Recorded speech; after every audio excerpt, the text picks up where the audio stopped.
Chapter 20. Contemplation. What a wonderful act it is to exclaim, "What a wonderful world!" And so, I ask myself, how far will consciousness take me? This is the doubt that gives me a weird pleasure. Observing, one should not only do it on the outside, but also on the inside. They will criticize and say, ironically, "You got here some theory. What good is it for you to think like that?" To which I will say, listen, none of this is to be taken seriously. All I say is bullshit. I'm just a rascal. For a good professional career, it's good to know a lot about one thing, to be an expert in a particular field. For a good life, to know a little bit of everything in proportionate measure. For the flowering flower, it's water and sun and soil, and it gets super developed. What do I prefer? An easy and short-term project may eventually materialize, but then it ends because it was brief. A difficult and long-term project may eventually fall, but it may rise again because it is extensive. To make projects long is to bear its fall with courage. It is to keep showing up, learning much more from the trip. When you fall, and get up again, it's like making hardened steel.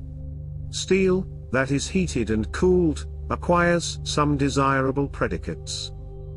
Could this be how you get resilience? Says the avid. Don't leave it for tomorrow, what you can do today. Says the sluggard. Wait for tomorrow, to do what you could have done yesterday. Planning extensively with immediate expression, the idea seeks distance and closes its action. Never plan a project any other way. For each project, one credit.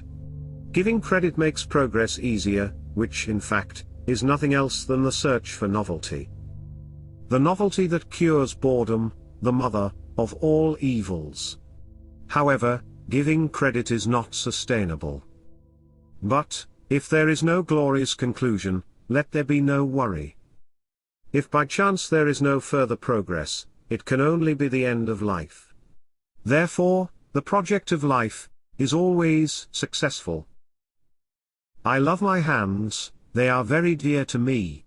I can even say that I love them a lot. And I use them whenever it suits me.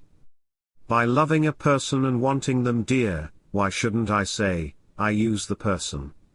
Does it sound bad? If it sounds bad, find another word.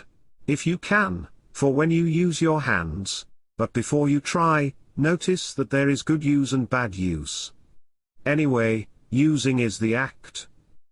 So, why the shame of the word? Use it, and live. By being afraid to enjoy life, life doubts. By being afraid of not enjoying life, life is frivolous. Life asks, is it possible not to enjoy life? From the doubt of life to a frivolous life, everything in me is life. So, what is the meaning of life? The meaning of life is to enjoy life in all its forms. So, what is the meaning of death? The meaning of death is to make us appreciate life. What will be beyond death? There will be life, because, for now, there is only a one-way trail. If the meaning of life is to live, the meaning of death is to die. Death cannot be defined, and life we do not know how to define. Hence, the doubt we have about what's the purpose of being. We don't prepare to live, but we prepare to die. The existential crisis is never resolved, it resolves itself as one lives on. Only at the time of the ego death, can this identity of doubt be resolved completely. Life and death become a point, and this point irradiates to infinite directions, as well as infinite purposes. This is it because eggs are like that. The same egg is sometimes oval, and other times it's round, depending on the visual perspective. And why does the egg deserve a mention? Because the point is the closest fractal of the derivation that emerges from the source. Every purpose, be it a fantasy, by self-recreation, or a meaning of life, for collective approval, thinking it's not illusory, is, given enough time, a portion with the same weight in this sum. That is, a point. To the interior of each one, the meaning of life is to give it meaning. To the outside of each one, the meaning of life is life itself. Inside and outside together, at the same time, I call union. Because each one is a union with one's own self, and with what surrounds us, the meaning of life can range from recognizing the union, to even disregarding it, seeking another and necessary appreciation. To this spectrum of matter and ideas, I call mystery. Also known as love. In everyday life, we live as if we live forever. Contrary to what we would imagine to be the practice of carpe diem. Because, in fact, there's nothing to lose. Why am I alive? I might be alive, just to come to know why I am alive. So now I know. We assume and speculate, because we don't know. But, we need to think we know, to act when necessary. Why am I alive? I pretend I don't know. If I make believe, it's because I'm alive. A chair provokes me to sit in it. This chair seeks physical confrontation where I have no chance of winning. I will become a sitting person, when I've been on my feet for too long. By walking away from it, but still being present, this chair gets bored and upset, because it can't catch me. However, I don't find myself far away. The chair will be consumed by its anger, eliminating itself and leaving me as a winner. It becomes, just, a chair without content. An imagination of the human being, and in practice, just a consolidated and consumed non-existence. If the object is, the sitting, then one's desire will be to relax.